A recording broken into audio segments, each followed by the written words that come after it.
Hindi po yan pwedeng putulin sa yung kasi po, pag naputol yan, yan po yung kanila ikakamatay. Wait, sir, hold po. Hindi po sila naging sinceras daw mas hindi natin sila nasasaktan or hindi nila napiliin sir.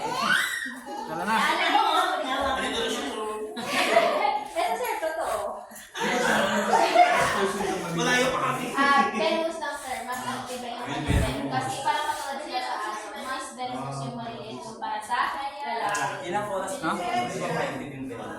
Sir, wag mo i-point kasi baka po mag-mistake siya. Kaya kung meron tayong do not touch, kasi kapag walang guide, or hindi natin alam yung proper way sa paghawak sa kanila. So, bawal natin siya i-tap, baka kumapil nila yung present. So, yung pag-hold sensor guys, ang Dalawa lang. yes po. Face snake. Mas maganda yung Snake ka? Gentlemen po guys, also known as thousands of legs. Sila po mga good indicator ng soil together with the earthworm kasi yung kanilang pupo serve as fertilizer. Pampataba yun po. Pero sila, hindi naman po.